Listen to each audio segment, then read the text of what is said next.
Okay, yes, this presentation for me is mostly, I can tell, part of my life. I cannot talk about topics that I don't really have ability and skills to talk. But I think it's part of my life. So I remember when I was a kid, around 10 years old, me and my brother and my dad, we went to Tambogrande. Tambogrande is a town and a village that's the heart of a main belly, the most important belly in Peru, right? Maybe some people here, some of the folks here don't know about Tambogrande, but many of the people here knows about this story, right? So the main scene is below this main belly and below the town of Tambogrande, there is a main deposit of gold, copper, zinc, and it's the most important thing for the mining and for the government that this deposit is in the coast, north of Peru. Highway go to Tambogrande, right? From Tambogrande town to the port, international port, is just half an hour in a highway. So this mining is amazing business for whatever company go there, right? So coming back to the story is, at that time, my dad in the truck that day didn't talk too much, right? I saw him like kind of nervous, right? My dad was an engineer, as a farming engineer, and he was one of the main leaders of the community. So that day, he left me and my brother playing in the town of Tambogrande in a friend's house, and he went to the main square. We noticed the helicopter was coming that time. It was in 1981. The first government of Belaunde president, for the people who know the story of Peru, that was the second period of Belaunde president. So the helicopter came, and one guy and two other police guys arrived with him, and they went to the main square. So it kind of called attention to us, the helicopter, right? In the village, in the town, we didn't even know helicopters at that time. So anyhow, the people called the attention, farmers on donkeys, on horses, and everyone went to, who's this guy? So anyhow, the crowd went to the main square of Tambogrande, and we went there because my brother and me and myself were playing trompo and stuff with him. And 2 hours later, we hear a mayor bus from the community, from the town, they say, no. So my brother said, can you hear that? And he said, like, yeah, I hear that. I mean, what's going on there? So 1 hour later, a crowd of people was coming, like, running, and he said, look at that, the people is yelling. Says, oh my God, it's my dad there. What is my dad's doing there? So my dad's trying to, with other guys, cover this person who came from the helicopter because the people, the crowd of Tambogrande, they want to try to catch the guy. The people say, catching that guy, this is a desgraciado, I want to catch it. The lady who sell anticuchos, pollos in the street, the ladies from the market, the farmers, the very, very nice people that normally we see in the town, they were trying to catch that guy. So he said, oh my God, what's going on there? So me and my brother, like two kids watching, like it was kind of a little funny, but at the same time scary.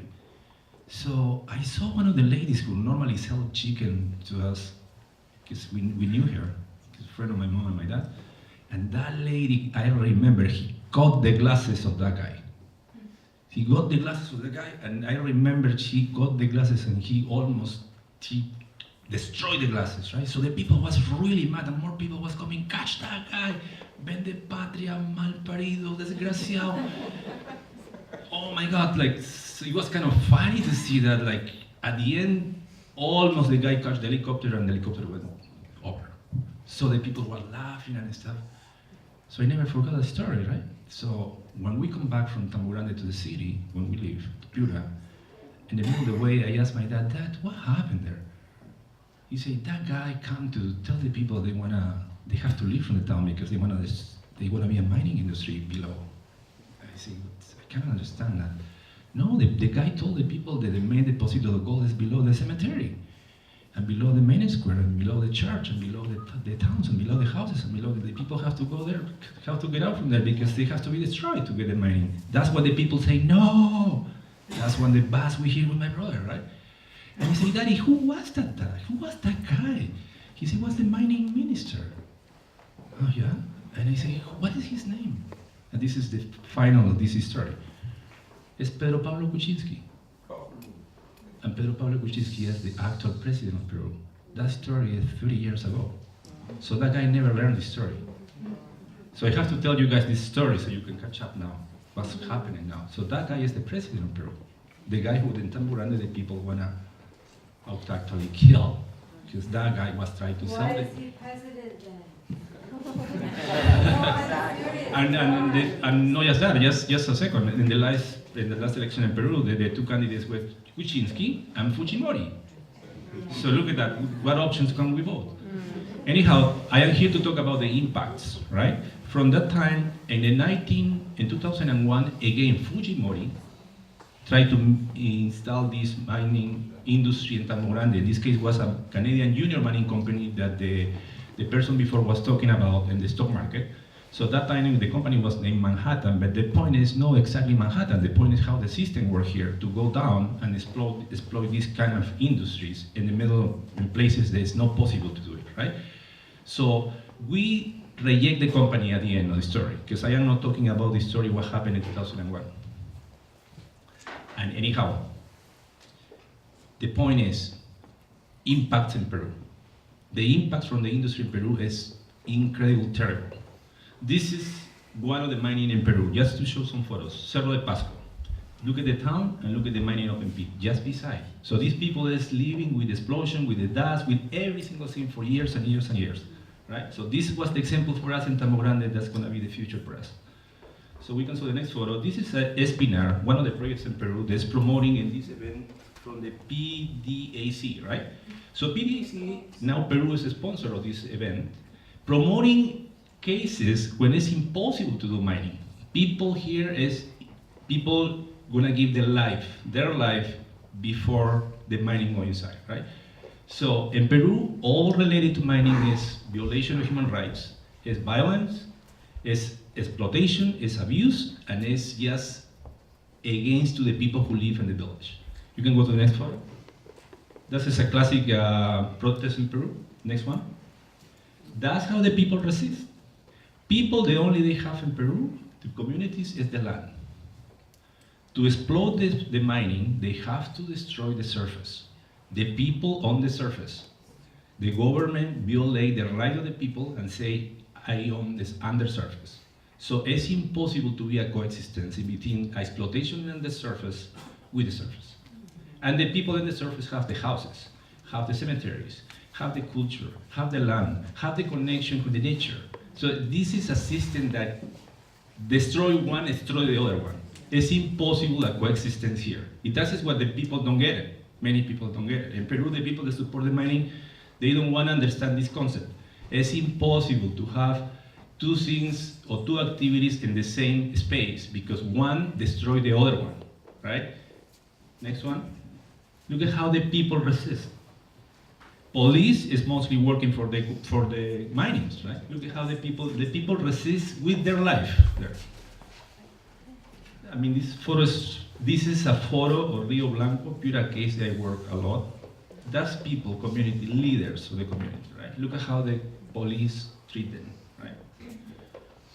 This is a case, it was last year in Conga. Conga is a case in Peru that's promoting as well in this event, like a possibility to explode, right? So the people are defending the lakes, because that's the only they have. Next one. It's the same people, that photo actually was a friend of mine took that photo. It's the same people that was in that community, half an hour distance from that community to here, that is what they is waiting for them if they accept the mining, right? Next one. This is a case I worked 2 to 3 years ago. Actually, I got support here directly from Sakura. I don't know, Sakura, you remember? Sakura directly support all the mining and justice groups with me in this case. This is a very important case. It's a mining company. This Canadian Union company, and they want to explode in the only place in the north of Peru that speak Quechua. Quechua is the native language from the Incas, and it's the last village that we have that speak Quechua in the north of Peru, and this when this Canadian mining company is there. We promote, this is Cañares, look at that, how the police is trying to like beat that poor lady, right? What's the population of Peru? Peru, around 30 million people. The population of Canada is a bit less than Canada. Yeah. Canada's about 37 million. I can say Peru is around 33, 34 million people. Yeah. Yeah. And the problem in Peru is the half of the population live in Lima, right? That is a big problem. Consequence of the displacement of the people from the town, from the rural areas to the main city. It's kind of Toronto.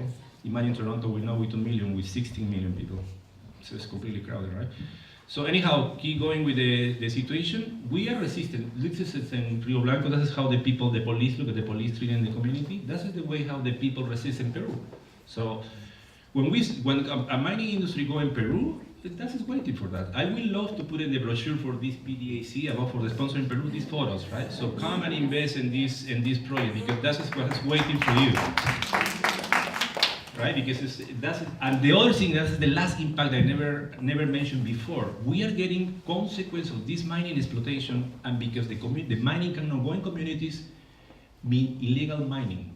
Illegal mining. Mm-hmm. Illegal mining, we highly believe, and I'm completely positive of that the mining industry is promoting illegal mining to create the conditions for them to go ahead.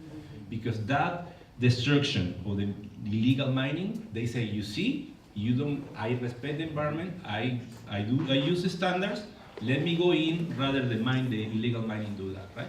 So at the end, each way doesn't matter. At the end, impacts are tremendous against us, right? We are doing campaigns about consultation process to try to support communities. So if anyone is interested in that, I have a lot of experience doing that. I don't have more time to talk about it, but I can say optimist. If we are together, whatever we can do is something that we can get.